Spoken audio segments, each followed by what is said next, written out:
아침 말씀.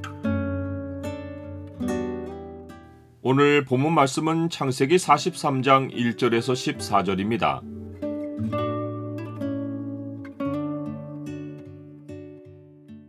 염려를 다 주께 맡기면 그가 나를 돌보신다. 오늘 본문을 소망의 창으로 보면 하나님께 소망을 둘 때 두려움이 어떤 모습으로 변하는지가 보입니다. 소망의 창을 보여주는 구절은 43장 14절입니다. 전능하신 하나님께서 그 사람 앞에서 너희에게 은혜를 베푸사 그 사람으로 너희 다른 형제와 베냐민을 돌려보내게 하시기를 원하노라. 내가 자식을 잃게 되면 이르리로다. 가나안 땅의 기근이 심해서 야곱의 가족은 다시 애굽으로 가서 양식을 사와야 할 상황으로 내몰립니다. 야곱은 전에 아들들이 해준 말, 곧 베냐민을 데려가지 않으면 양식을 사올 수 없다는 말을 알고 있을 텐데 아들들에게 다시 가서 양식을 조금 사오라고만 하고 베냐민을 데려가라는 말은 꺼내지 않습니다. 야곱이 베냐민만 내주었다면 지금껏 2번은 좋게 다녀왔을 것입니다. 드디어 유다가 결단하고 구속사의 전면에 나섭니다. 그는 형제들 간의 나이 순서로는 넷째입니다. 장남은 르우벤이고 둘째 시므온은 애굽의 볼모로 잡혀있고 셋째는 레위입니다. 셋은 하나같이 야곱의 눈에 차지 않는 아들들입니다. 르우벤은 서모 빌하와 동침하였고 레위는 시므온과 함께 세겜 사건 때 칼을 휘둘러서 집안을 멸망의 문턱으로 몰아갔습니다.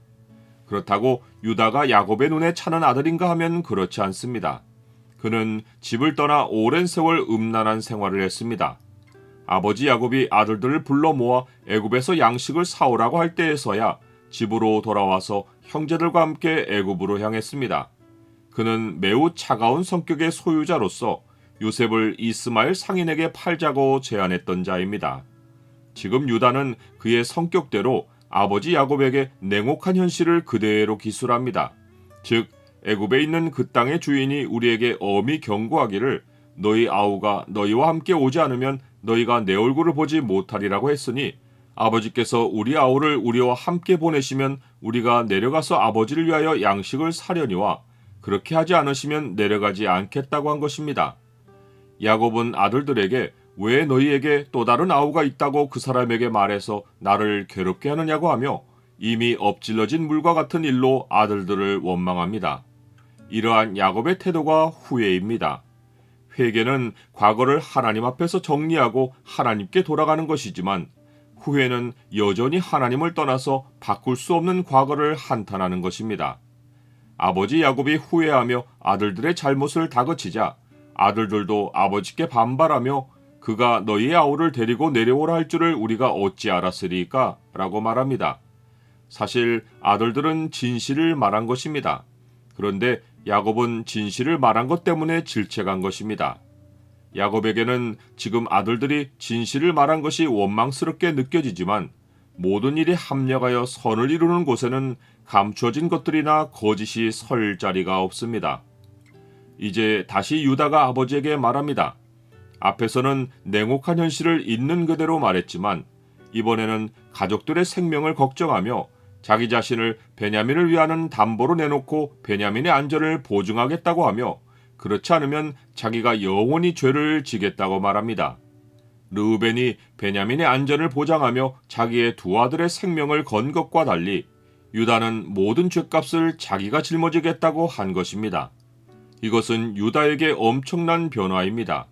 유다는 자기가 앞장서서 요셉을 노예로 판 것에 대해 죄를 깨닫고 형제들 가운데서 가장 먼저 참 회개로 다가가고 있는 것입니다. 하나님이 유다를 택하여 메시아 족보의 조상이 되게 하신 뜻이 서서히 드러나고 있습니다.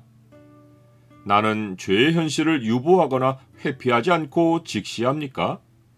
유다의 단호한 태도를 본 아버지 이스라엘은 마음을 바꾸어 아들들에게 방책을 제시합니다. 그는 이 땅의 아름다운 소산을 그릇에 담아 가지고 가라고 하며 자루에 넣어져 있던 돈도 혹 잘못이 있을까 두려우니 갑절의 돈을 가지고 가라고 말합니다. 언뜻 보기에는 그가 옛날 형 에서를 대면할 때 썼던 해결책과 유사합니다.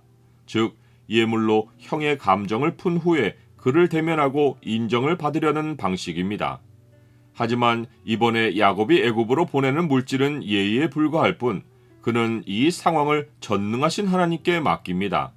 베냐민에 대해서도 내가 자식을 잃게 되면 이르리로다 라고 하며 가장 아끼는 자식을 희생할 각오를 합니다.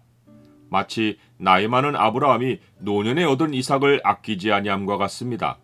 하나님은 아브라함이 이삭을 드리는 일로써 그가 하나님을 경외하고 있는 것을 인정하시고 언약을 재확인해 주셨는데, 하나님은 야곱에게도 베냐민을 놓고 같은 시험을 하셔서 늙음하게 슬픔에 묻혀 사는 야곱에게 여호와 신앙을 회복해 주시고 언약 신앙을 굳게 세워주고자 하신 것입니다.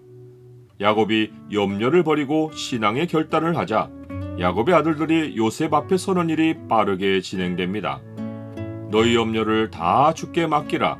이는 그가 너희를 돌보심이라.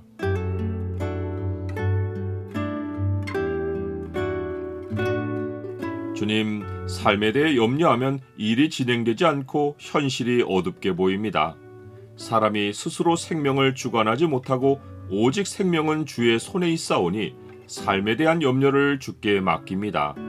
주께서 약속하신 대로 저를 돌보시고 살펴주옵소서.